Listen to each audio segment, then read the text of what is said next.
Bismillahirrahmanirrahim. Assalamualaikum warahmatullahi wabarakatuh. Bertemu kembali dengan Zahin Production. Teman-teman, kali ini kita akan belajar dan membahas tentang bersuci dari hadas. Ini merupakan pembahasan pelajaran fikih kelas 8 di semester pertama. Sebelum itu, like dan subscribe sangat kami harapkan dulu. Oke, terima kasih. Selanjutnya, mari kita membahas tentang pengertian dari hadas dulu, ya. Bersuci dari hadas, maka kita harus tahu pengertian dari hadas. Yang pertama, hadas secara bahasa artinya keadaan tidak suci. Jadi hadas itu berarti keadaan yang tidak suci, gitu ya. Nah, secara pengertian, hadas adalah keadaan badan yang tidak suci sehingga menyebabkan tidak sah untuk melaksanakan ibadah seperti sholat dan lain sebagainya, gitu ya. Nah, itu disebut dengan hadas. Nah, sekarang kita lanjut ke macam-macam hadas. Nah, hadas itu terbagi menjadi dua. Pertama hadas kecil, yang kedua hadas besar, gitu ya. Nah, bedakan antara hadas dengan najis ya teman-teman. Di pembelajaran sebelumnya, najis itu berbentuk barang. Walaupun ada najis hukmi dan najis aini, tapi sebenarnya najis hukmi itu sebenarnya ada barangnya, cuma nggak kelihatan atau menghilang. Tapi kalau hadas itu bentuknya sifat. Jadi bentuknya sifat. Contoh, ketika teman-teman buang air kecil, maka air yang jenengan buang, teman-teman buang itu disebut najis. Tapi proses atau keadaan teman-teman yang buang air itu disebut dengan hadas. Nah, di sini kebetulan itu disebut dengan hadas kecil. Baik, kembali lagi ke pembahasan kita. Hadas terbagi menjadi dua, hadas kecil dan hadas besar. Nah, untuk mensucikan hadas kecil itu cukup dengan wudhu. Nah, tata cara wudhu nanti kita bahas pada video-video selanjutnya.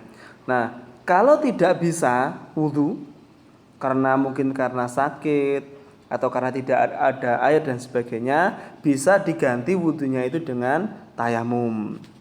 Yang kedua, hadas besar. Kalau hadas besar, cara mensucikannya dengan mandi jinabah atau mandi junub, atau orang nyebutnya juga mandi wajib, ada yang nyebutnya lagi mandi besar. Kalau tidak ada air atau karena ada sakit dan sebagainya, maka boleh diganti juga dengan tayamum. Jadi tayamum itu bisa untuk mengganti wudhu, bisa juga untuk mengganti mandi. Selanjutnya, penyebab hadas kecil. Apa saja atau kegiatan apa saja, perbuatan apa saja yang menyebabkan kita dihukumi hadas kecil? Yang pertama adalah keluarnya sesuatu dari kubul dan dubur. Jadi kalau kita buang air besar atau buang air kecil atau kentut dan sebagainya, itu menyebabkan kita kena hadas. Ini hadas kecil. Yang kedua, hilang kesadaran. Kalau hilang kesadarannya ini ringan seperti tidur. Jadi teman-teman anak tidur, bangun tidur, teman itu sudah kena hadas kecil. Makanya kalau mau sholat harus wudhu, mau baca Quran wudhu dulu, kan itu ya. Pingsan, gila, itu juga hadas. Yang ketiga, menyentuh kemaluan tanpa alas. Itu kemaluan sendiri, apalagi kemaluan orang lain loh ya, otomatis gitu ya. Ini hadas kecil. Dalilnya itu ada dalam hadis yang diriwayatkan 5 ahli hadis, yaitu man massa dzakarahu falyatawaddo. Barang siapa yang menyentuh kemaluannya, maka seyogyanya atau hendaklah dia itu berwudu. Artinya menyentuh kemaluan itu tanpa alas mengakibatkan kita berhadas kecil.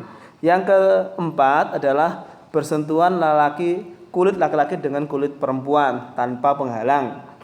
Ini juga menyebabkan hadas kecil. Maka kita wajib wudu kalau mau sholat. Ya. Terus apakah semua perempuan? Kalau kita laki, apakah semua perempuan? Tidak. Perempuan-perempuan yang bukan mahram kita. Yang mahram kita itu seperti ibu, adik, anak. anaknya atau putrinya kakak atau putrinya adik, yaitu mahram. Selain itu, maka wajib berwudu atau kita dihukumi sebagai orang yang berhadas kecil. Maka cara untuk membersihkan semuanya itu tadi kita dengan cara berwudu. Kalau tidak ada air atau karena sakit, maka kita harus bertayamum.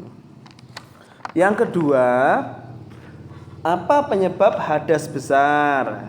Nah, hadas besar itu kalau untuk menghilangkannya kita harus mandi jinabah atau mandi besar. Apa aja? Yang pertama, keluarnya air mani, entah karena mimpi atau bukan karena mimpi.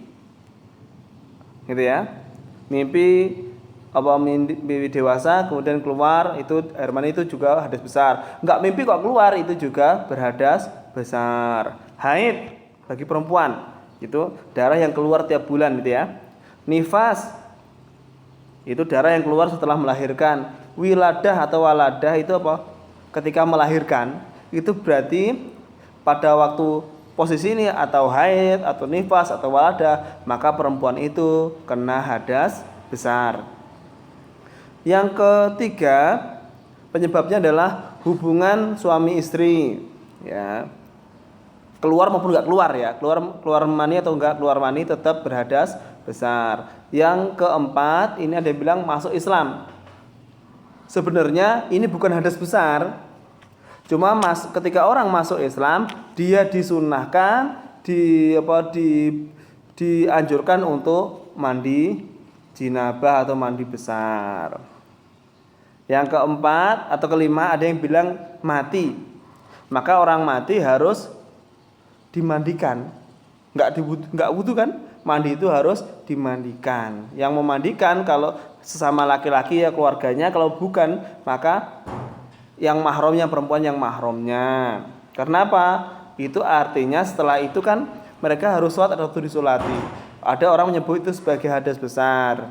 Ada yang bilang tidak, itu karena perintah dan sebagainya. Tapi yang intinya adalah yang sering ada karena keluar mani, haid, nifas, wiladah, hubungan badan suami istri. Nah, itu adalah hal-hal yang berhubungan dengan hadas besar, ya. Cara bersuci dari hubungan dengan hadas besar, cara bersucinya gimana? Yang jelas, kalau hadas besar harus mandi jinabah, kalau hadas kecil harus dengan wudu. Kalau nggak ada air, ya, kalau tidak ada air atau karena kita sakit nggak boleh kena air, maka kita melakukannya dengan cara apa? Dengan cara tayamum. Itu saja, terima kasih, semoga bermanfaat. Wallahu muwaffiq ila aqwamit thoriq. Wassalamualaikum warahmatullahi wabarakatuh.